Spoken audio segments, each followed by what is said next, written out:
My name's Ian Lacey. Like many of you, I'm a Dead Sara fan. First time I heard Dead Sara was in August of 2012 when they opened for The Offspring at the Fillmore in Detroit. I remember being amazed by their killer stage presence and awesome sound. Being a longtime fan of The Offspring, I found it odd the next morning I woke up singing Dead Sara, so I immediately purchased their album from iTunes. 2 days later I had to drive to Milwaukee for work. I think I listened to the album about 6 times during my drive. By the end of the week, I was singing Dead Sara all the time. During the drive home, in the shower, and even while I was sleeping. Go for the kill, go for the kill. Then in October, I read on Facebook that Dead Sara was performing a show in Grand Rapids the next day. That Saturday, the wife and I hopped in the car and drove the 3.5 hours to catch them. The concert was outdoors, and it was freezing cold, but it was totally worth it. After the show, my wife and I were hooked. I guess you could say we were dedicated. Now Dead Sara's on tour with Muse, and a whole new group of people are getting exposed to the wonders of Dead Sara. During the opening weekend in Florida, Twitter was blowing up with millions of tweets about their performance. Holy shit, Dead Sara was effing amazing. If you like good music, check them out. Dead Sara sufficiently blew my mind. You are amazing. I officially have a new love, and their name is Dead Sara. Awesome band. Dead Sara, you're kicking ass on stage right now. You've earned 2 new fans. Dead Sara is the ish. Rocking my nuts right now. Follow and see them.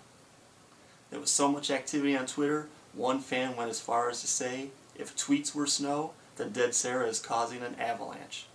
Thanks, Dead Sara. Now after reading all these tweets, I started thinking, is it possible for a band to be this good? It seemed a little unnatural for all these people to get so excited over a band they just heard for the first time. So I started thinking back to my own experience, seeing Dead Sara open for The Offspring. Now what I said earlier was, it was their stage performance that drew me in. But why? Fact is, Dead Sara was the second band that opened for The Offspring that day. The first band was Kaleido.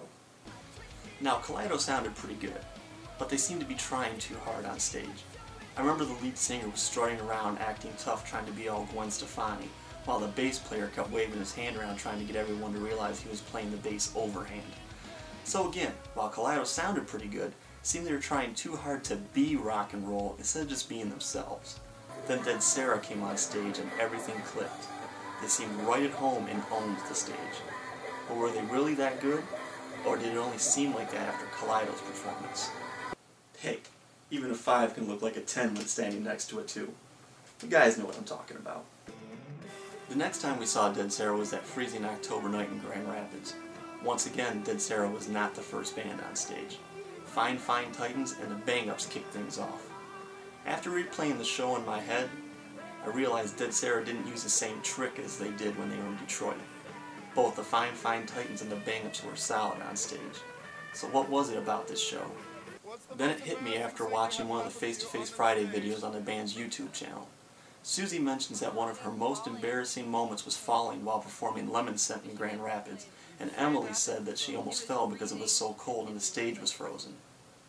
So I went back to review the videos my wife shot at the concert. Lucky for me, she got both incidents during the performance. What I'm about to show you are some very clever tricks used by Dead Sara to make the audience think they're even more badass. You can see here what appears to be Emily sliding when she runs towards Sean on the drums. What you can't see is there's actually a slide roll or conveyor built into the stage allowing Emily to safely glide towards Sean. In this exclusive video, the stage manager for the show confirmed the slide was staged. Yes. Next, let's take a look at Susie's end of the show. There she is, killing it as she always does.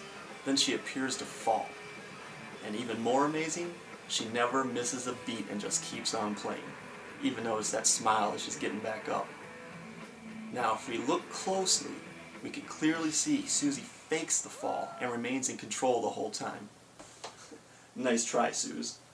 Finally, let's look at the main issue surrounding that night, the weather. Emily stated how cold it was. Here, in another clip my wife shot, you can hear Emily talking about having snot all over her face from how cold it was. Good thing you guys are far away. I mean, I've got snot.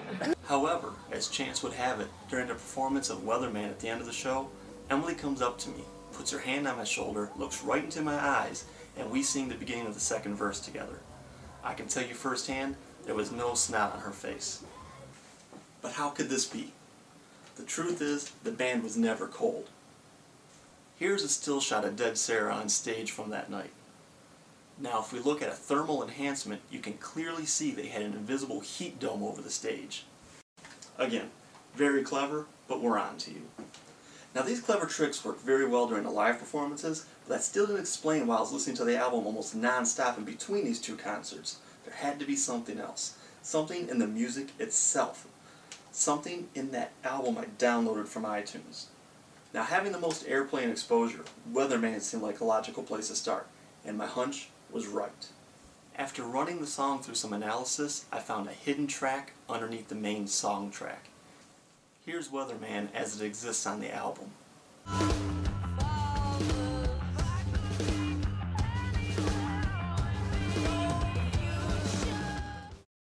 Now let's take the main track away and have a listen. If I could listen to any band, I'd listen to Dead Sara.